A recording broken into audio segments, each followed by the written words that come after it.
galerinha do Siquedamas, que alegria estar reencontrando vocês mais uma vez em nossa plataforma virtual de ensino remoto.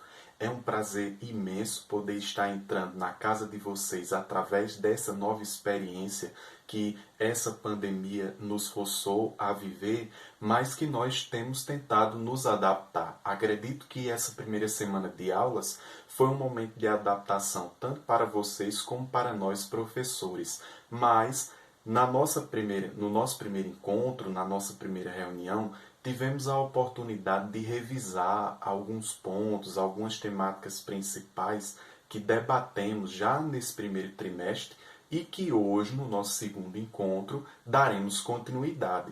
Mas antes disso, eu só queria reforçar uma coisa. Lá na nossa plataforma nós temos um mural de dúvidas. No mural de dúvidas vocês podem colocar perguntas, reflexões, comentários sobre as temáticas que nós estamos debatendo em nossa disciplina.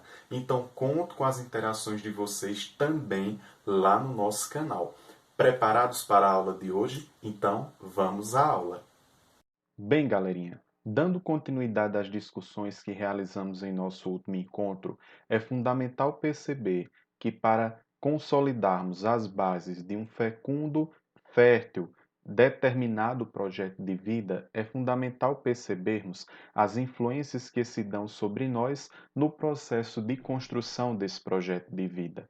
Entre essas influências, com certeza, estão as histórias de vida que conhecemos e que nos ajudam, enquanto exemplos, a pensarmos as escolhas e os caminhos que escolhemos nas nossas vidas. Na última aula, tivemos a oportunidade de conhecer importantes exemplos, que inclusive foram debatidos por nós em nossa interação online. Nós conhecemos, por exemplo, a história de Ingrid Silva, essa bailarina brasileira do bairro do Benfica, no Rio de Janeiro, que, mesmo sendo uma menina pobre que nasceu em um bairro periférico do Rio de Janeiro, começa a ser adepta e praticante do balé desde pequena e hoje se tornou primeira bailarina de uma importante companhia de balé do bairro do Harlem, em Nova York. Ingrid Silva escolheu como estilo de dança o balé clássico, tendo sofrido preconceito em virtude da sua cor, pois muitos dentro desse meio chegaram a atribuir que Ingrid deveria dançar algum tipo ou estilo de dança que estivesse ligado à sua cor da pele, como se isso nos determinasse ou nos tornasse incapaz de praticarmos determinado estilo ou não. Uma cena muito triste na sua carreira profissional, mas que ela trouxe como um grande aprendizado e um elemento que utilizou como degrau para a superação das dificuldades e empecilhos. Hoje, Ingrid é um exemplo tanto para meninos e meninas que no mundo inteiro tentam dançar balé e enxergam na dança uma forma de saída do caos social e muitas vezes de encontrar um novo caminho em suas vidas. Além do exemplo de Ingrid Silva, também conhecemos um pouco da história do tenor do Reino Unido, Paul Potts. Paul Potts, como nós havíamos debatido em nosso encontro passado, foi um menino que desde cedo tinha vontade de cantar ópera, de ser um tenor. Ele aprende de forma autodidata, assistindo vídeos em casa e observando como as pessoas cantavam ópera. Ele não chegou a fazer nenhum curso técnico que lhe preparasse para que de fato pudesse cantar. Sempre recebeu o incentivo de sua mãe para que seguisse nesse caminho, mas já pelo lado de seu pai não teve tanto esse apoio, em virtude que o pai almejava que ele seguisse a mesma carreira do pai no ramo da metalurgia. Paul Potts participa de um concurso de talentos britânico e se torna um importante tenor, talvez o mais importante tenor de sua geração, uma geração de jovens tenores. Paul Potts soube ser resiliente, inclusive quando em uma de suas audições teve a sua capacidade de cantar e interpretar peças de ópera negada por um dos maiores tenores da contemporaneidade, Luciano Pavarotti, que disse que Paul Potts não conseguiria jamais ser um tenor. Todos esses elementos e dificuldades enfrentadas por Potts serviram de base para que ele se mantivesse firme e determinado, para que ele não perdesse o foco e mantivesse a atenção em seus objetivos, sonhos e metas pessoais. Hoje, nós gostaríamos de trazer mais um exemplo: o caso de Muggsy Bogues. Bem, galerinha, a partir dos exemplos de Ingrid Silva e Paul Potts, também somos chamados a pensar em um exemplo bastante importante trazido pelo nosso material de empreendedorismo e projeto de vida, que vocês poderão localizar no bloco temático Cenas da Vida, na página 30 do nosso módulo, a história de Muggsy Bogues. Muggsy Bogues foi o atleta mais baixo na história da NBA, com 1,60 metros. Ele foi um armador extremamente habilidoso que compensava sua baixa estatura com muita qualidade técnica e visão de jogo. Bogues nasceu e foi criado em Baltimore por sua mãe, já que seu pai estava preso. Ele começou a jogar basquete em Dunbar High School, justamente com outros atletas que entraram na NBA, como David Wintergate. A equipe que Muggsy Bogues participou de sua primeira temporada na NBA terminou a temporada de 1981 a 1982 com um recorde de 29-0 em um quarto e a temporada seguinte com um recorde de 31-0 em um quarto, se tornando a equipe com maior número de uma vitória a 0 em um quarto no país na época. Depois de terminar o ensino médio, ele foi jogar em uma universidade chamada Wake Forest, onde teve médias de 11,3, 8,4 assistências e 3,1 roubos de bola por jogo, mesmo com uma estatura de 1,60 m. Ao terminar sua carreira universitária, era o líder da Liga de Basquete Universitária dos Estados Unidos, com maior número de roubos e assistência, o que para a imprensa da época foi algo bastante impressionante, novamente devido à sua estatura e por ter Muggsy Bogues alcançado assim o desenvolvimento de um estilo de jogo próprio. O seu desempenho lhe rendeu uma vaga na seleção em 1986, quando foi campeão mundial com o time americano. Mesmo terminando a carreira com médias de 7,7 pontos por jogo, 7,6 assistências e 1,5 roubos de bola por jogo, o estilo de jogo próprio desenvolvido por Muggsy Bogues e sua estatura o tornaram uma verdadeira lenda na história da NBA.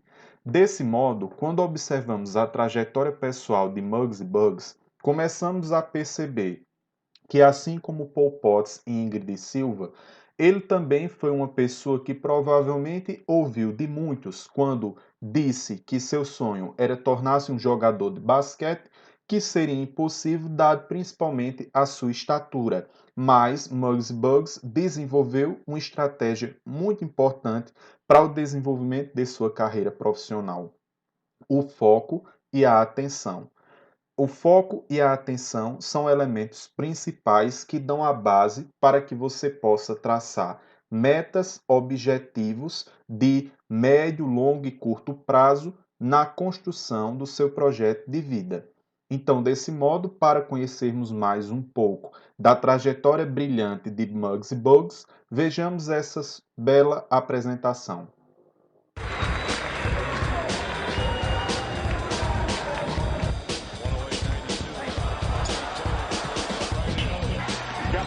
Again, this time the lob to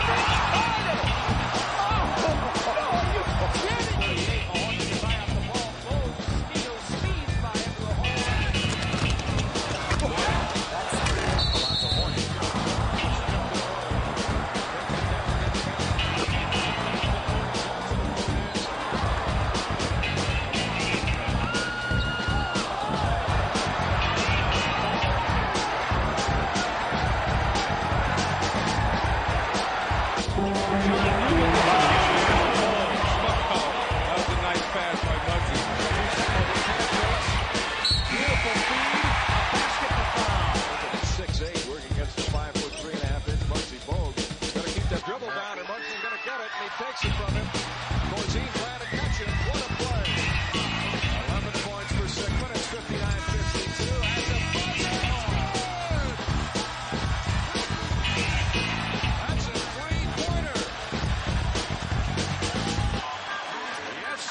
Bem, galerinha, diante dos exemplos trazidos até aqui, desde Ingrid Silva, passando por Paul Potts e agora em nossa aula conhecendo um pouco a história de Muggsy Bugs, começamos a pensar qual a relação em comum ou quais aspectos em comum essas histórias de vida em particular trazem para nós e que nos servem, por sua vez, de inspiração a buscarmos nossos sonhos, nossos projetos e nossos objetivos. Iniciamos com Ingrid Silva, um exemplo particular de uma história no balé. Depois passamos por Paul Potts, um exemplo no campo da música, e não qualquer tipo de música, mas música clássica, ópera.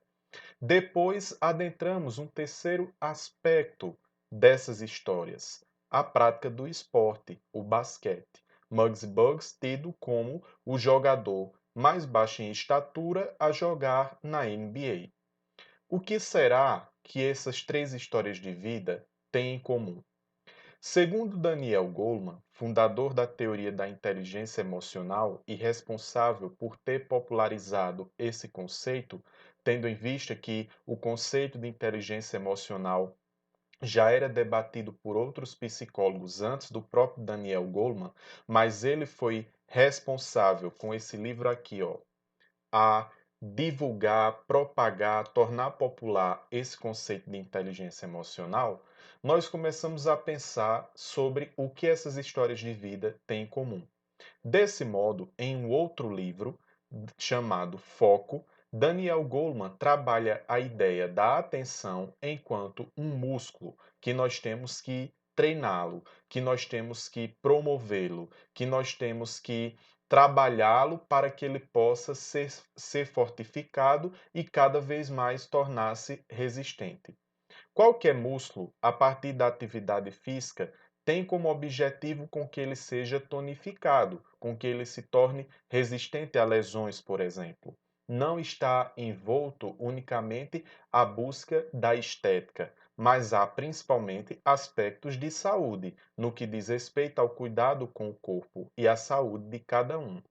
Pegando essa analogia, nos utilizando dessa analogia para pensarmos a atenção enquanto um músculo, Daniel Goleman trabalha a ideia de que o músculo da atenção ele é importante para que você possa ter foco, para que você possa ter disciplina e para que você possa ser persistente diante das dificuldades que a trajetória de sua vida lhe apresentar.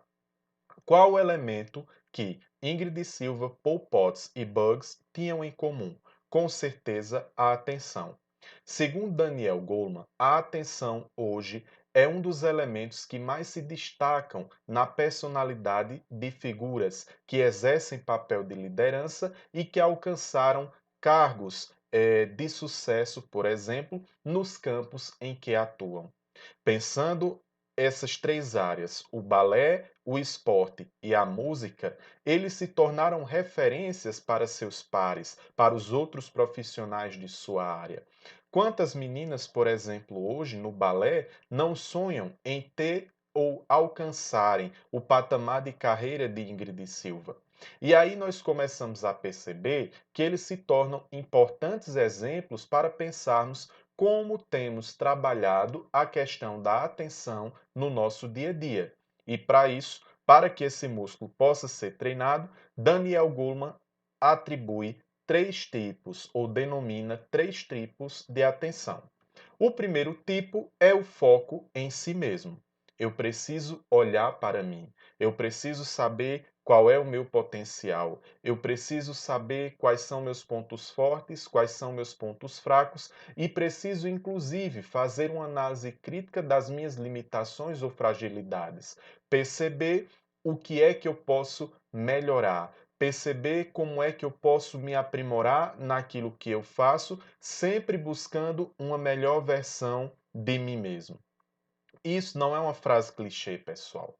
Isso é uma prática que nós podemos desenvolver enquanto uma atitude de forma gradual, enquanto um processo na nossa vida que garante melhor qualidade de vida. Igual o músculo, que com o exercício físico vai sendo tonificado, a atenção ela também pode ser treinada. Você se considera uma pessoa atenta ou desatenta? Quando você está estudando, por exemplo, você é uma pessoa que consegue manter o foco ou você facilmente se distrai com coisas que acontecem ao seu redor? Então você precisa olhar para si para desenvolver esse primeiro aspecto do músculo da atenção.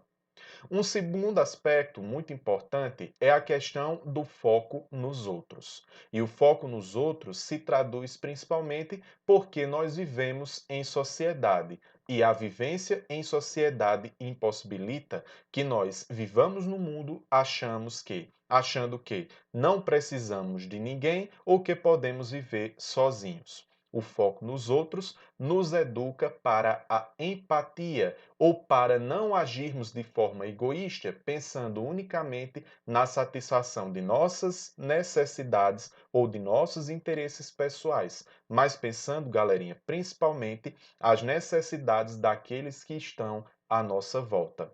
Eu me lembro que em um dos nossos exercícios feitos em sala de aula, eu pedi que vocês refletissem sobre o que era que vocês poderiam oferecer ao mundo.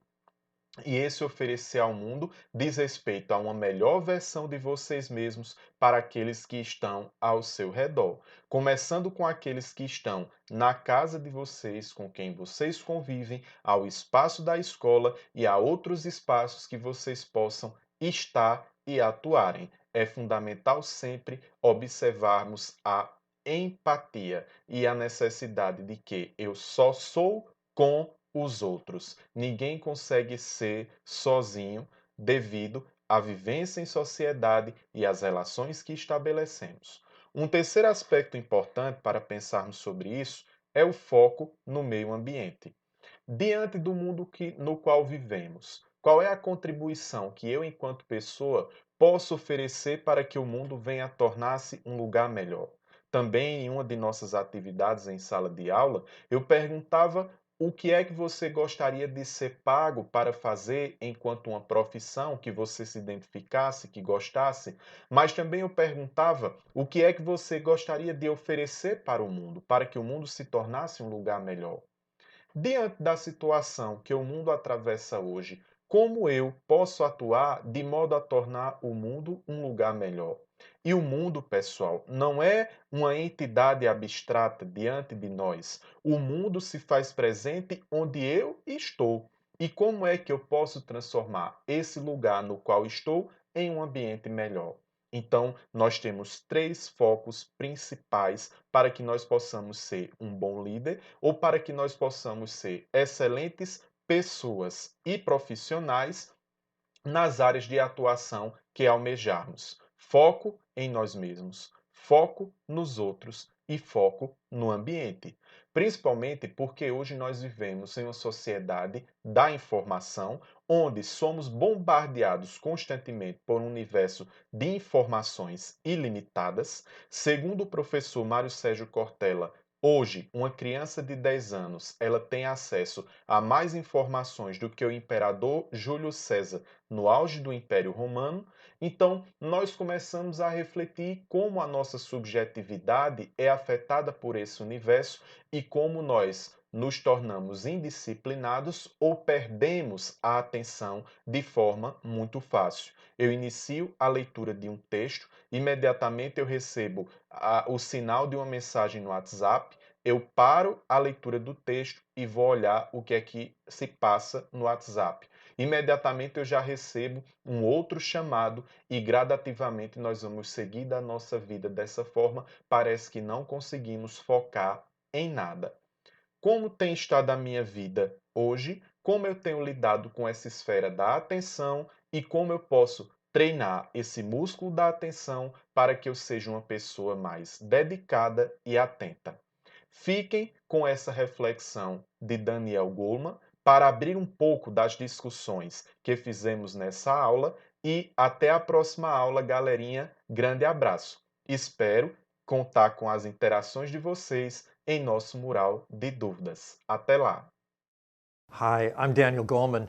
You may know me as the author of Emotional Intelligence, but I'm really excited about my new book, focus, in focus, I try to do for attention what I did for emotions and emotional intelligence. You know, I decided to write Focus because I believe that the understanding of attention is at a point where we have more science than ever, we have more insights than we ever have, and at the same time, our ability to pay attention, to focus, is under siege. We have more technologies coming at us that are distracting us all the time. Kids are growing up in an environment where they're more distracted than any generation in human history. And even though that's happening, we now know more about how to help people get better at paying attention and why that matters. It's the secret ingredient in success in every part of life. Focus isn't just one thing. Focus is a way of talking about the many varieties of attention. Each kind of attention is important in the right time and the right place. So there's concentration. That's what we tend to automatically think of as being focused. A concentration means being able to pay attention here and ignore what's coming at us over there. There's open presence. That's just being with, for example, the person that's right in front of you, paying full attention in the moment. That's different than concentrating. It's a more panoramic awareness. Then there's a kind of free association. This is a very different kind of focus. It's letting your mind go wherever it wants. This is essential for creativity, for innovation. So today, it's more and more important to understand what kind of focus do I need in what situation, and how can I get it? Because the data is showing us that this ability to pay attention well, in the right way, in the right time, is absolutely critical to top performance, to success in life.